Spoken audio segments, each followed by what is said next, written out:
Mr. Speaker, I stand before you today to offer an apology to former students of Indian residential schools. The treatment of children in Indian residential schools is a sad chapter in our history. In the 1870s, the federal government, partly in order to meet its obligations to educate Aboriginal children, began to play a role in the development and administration of these schools. Two primary objectives of the residential school system were to remove and isolate children from the influence of their home, families, traditions, and cultures, and to assimilate them into the dominant culture. These objectives were based on the assumption that Aboriginal cultures and spiritual beliefs were inferior and unequal. Indeed, some saw it, as was infamously said, to kill the Indian in the child. Today, we recognize that this policy of assimilation was wrong, has caused great harm, and has no place in our country.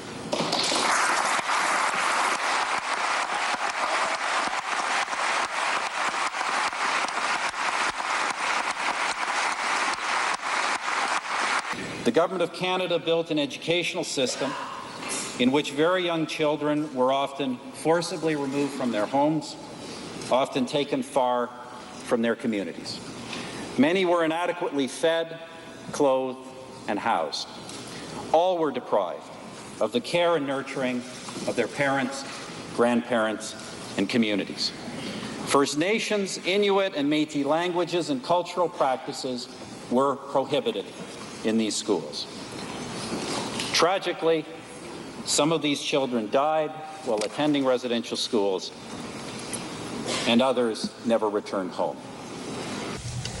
The government now recognizes that the consequences of the Indian residential schools policy were profoundly negative, and that this policy has had a lasting and damaging impact on Aboriginal culture, heritage, and language.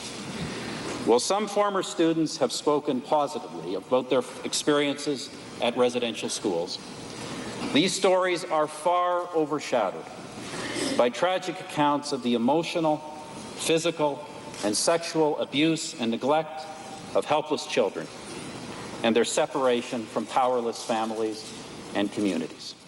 Residential schools has contributed to social problems that continue to exist in many communities today. It has taken extraordinary courage for the thousands of survivors that have come forward to speak publicly about the abuse they suffered.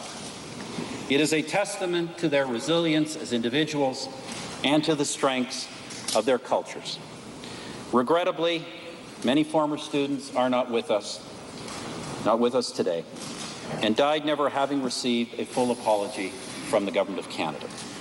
The absence of an apology has been an impediment to healing and reconciliation.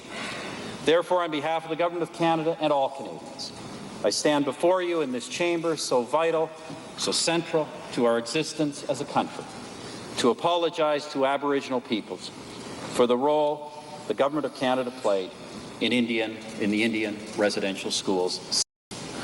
To the approximately 80,000 living former students and all family members and communities, the Government of Canada now recognizes that it was wrong to forcibly remove children from their homes, and we apologize for having done this. We now recognize that it was wrong to separate children from rich and vibrant cultures and traditions, that it created a void in many lives and communities, and we apologize for having done this. We now recognize that in separating children from their families, we undermine the ability of many to adequately parent their own children and sow the seeds for generations to follow. And we apologize for having done this. We now recognize that far too often these institutions gave rise to abuse or neglect and were inadequately controlled. And we apologize for failing to protect you. Not only did you suffer these abuses as children, but as you became parents, you were powerless to protect your own children from suffering the same experience. And for this, we are sorry. The burden of this experience has been on your shoulders for far too long. The burden of this experience is properly ours as a government and as a country. There is no place in Canada for the attitudes that inspired the Indian residential school system to ever prevail again. You have been working on recovering from this experience for a long time. And in a very real sense, we are now joining you on this journey. The Government of Canada sincerely apologizes and asks the forgiveness of the Aboriginal peoples of this country for failing them so profoundly. In moving towards healing, reconciliation, and resolution of the sad legacy of Indian residential schools, the implementation of the Indian Residential School Settlement Agreement began on September 19, 2007. Years of work by survivors, communities, and Aboriginal organizations culminated in an agreement that gives us a new beginning and an opportunity to move forward together in partnership. A cornerstone of the settlement agreement is the Indian Residential Schools Truth and Reconciliation Commission. This commission represents a unique opportunity to educate all Canadians on the Indian residential schools system.